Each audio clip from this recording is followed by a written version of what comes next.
Okay, so our next guest comes from a family of entertainers, and his new book is sharing their stories as well. Wren T. Brown's acting career began at the age of 17, and since, you've seen him in Edmund, The Orville, Grey's Anatomy, and much more.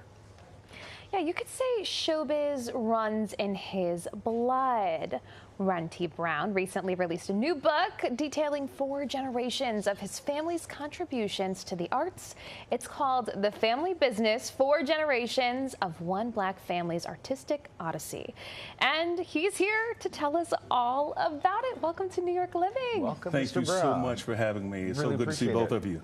Yeah, so the family business is show business? That's correct. It is. Okay, so tell us a little bit about the family members who are your highlight.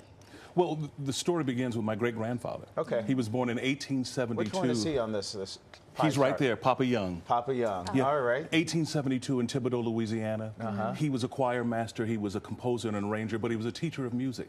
And he taught his 3 children, among them my beloved grandfather, Lee Young Sr. My grandfather was the first black staff musician in the history of Hollywood, Columbia Pictures, 1946. For 25 years, he was Nat King Cole's drummer and musical director. Okay. And his first records were recorded with the great Fats Waller in 1937.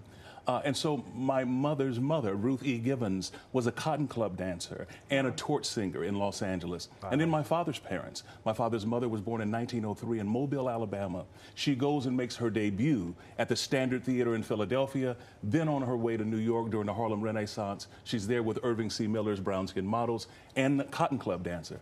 And then my father's father, he became the 5th black actor in Screen Actors Guild. He was born in Memphis, Tennessee in 1900. And so he then, in the height of the Great Depression, he plays the London Palladium as a comic. And on January 26, 1934, he is the first ever show at the Apollo Theater. So you came out the womb expected to be singing, dancing, and acting. That's exactly right. And then of course, my father was born in Harlem, 1932, and at 4 years old, he made his debut at the Alhambra Theater in Harlem with the great Cab Calloway. So those are my progenitors. Wow. Who had the greatest influence on you? My mother's parents. I didn't know my father's parents, but my grandfather was my living hero. He was in my life. I fell in love with him at 10 years old, and we had the most extraordinary relationship until he passed in 2008, but he was my greatest influence. Wow. Yeah, this book kind of spans 100 years. Did you know this history when you were growing up, or did you learn something along the way that was sort of like an aha moment? Yeah, I knew it a lot of my life. But when at 17 years old, I was on stage performing an antebellum sermon by Paul Laurence Dunbar at my high school. And the audience gave me something that was so powerful, and I attempted to give it right back to them, and it became my definition of reciprocity. I felt that there was mutual benefit in that exchange, and on that night I said, I will pursue this forever, and I realized I was entering the family business. Oh, I love it. I love it. And now it's all in print. Yes, yes. So what made you write the book? What made you take this step? My great-grandfather founded the New Orleans Strutters, his own theatrical troupe in the aughts of the 20th century. And when I looked at these 25 men, women, and children who were part of his theatrical troupe that early on, and then I found the Ebony Repertory Theater in 2008, I saw them as bookends. And then the organic story came out of being in between the New Orleans Strutters and Ebony Repertory Theater.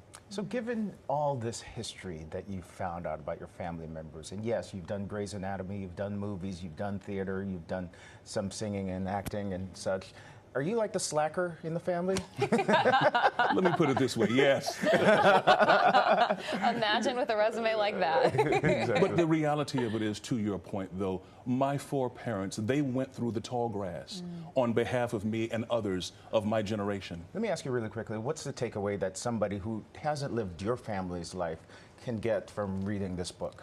Be inspired to delve into your own history. I believe it's vitally important that each people tell its own story. And so to know your story grounds you very differently in life, and you're able to move through and walk through life with a greater sense of balance. Especially in these times. Yes. Yeah. Thank you. Thank you. All Thank right, you. Wren, thank you so much for joining us right now, and you can grab a copy of The Family Business at thefamilybusinessbook.com.